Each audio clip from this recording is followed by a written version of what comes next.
বাংলাদেশ যদি ৭১ যদি না হতো আমাদের সোনালী বাংলাদেশ কি পেতাম?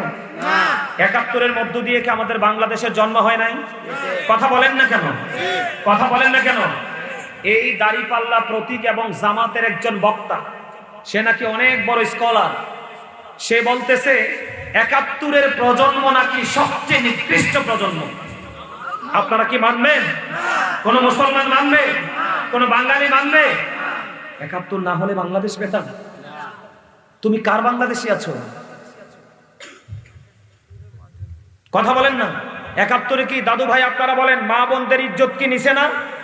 পাকিস্তানি হানাদাররা কি মা বোনদেরকে শকুনের মতো ছিঁড়ে খায় না? কথা বলেন না কেন? আরো যারা বলেন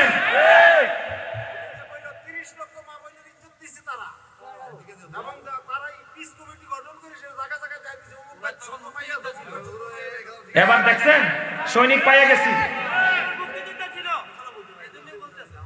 উনি এইটাই বুঝাইতেছে ৩০ লক্ষ মা বোনে। দেখেন এই দেশের রাজাকাররা কি করতো জানেন? এটা আমার দাদি নানির কাছ থেকে শোনা। আমার তো তখন জন্ম হয় না, আমার মায়ে তখন ছোট ছিল। আমার দাদি নানির কাছ থেকে, মুরব্বীদের কাছ থেকে শোনা, এই দেশের রাজাকাররা নাকি মা বোনদেরকে দেখাই দিত। এরা ঘর থেকে নিয়ে মা বোনদের ইজ্জত লুটে দিত। যারা ৭১-কে বিশ্বাস করে না তারা বাংলাদেশের মা বোনকে নিরাপদে থাকতে দিবে না। দেখেরা বলে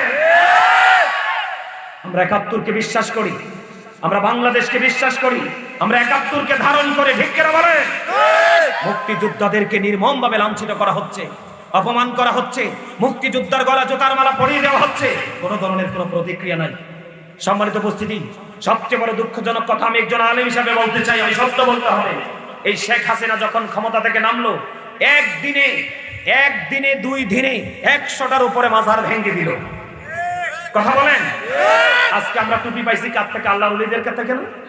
পাঞ্জাবি পাইছি কার থেকে? আল্লাহর ওলিদের থেকে না? আমরা নামাজ শিখছি কার থেকে? আল্লাহর ওলিদের থেকে না?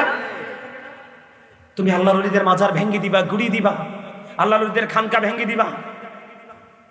অত্যন্ত দুঃখজনক, অত্যন্ত লজ্জাজনক। সম্মানিত উপস্থিতি, আমি গোটা বাংলাদেশের মুমিন মুসলমান সচেতন মানুষের দৃষ্টি আকর্ষণ করে বলছি, সবাই সচেতন হন। আবেগ দিয়ে নয়, বিবেক দিয়ে কাজ করেন। কথা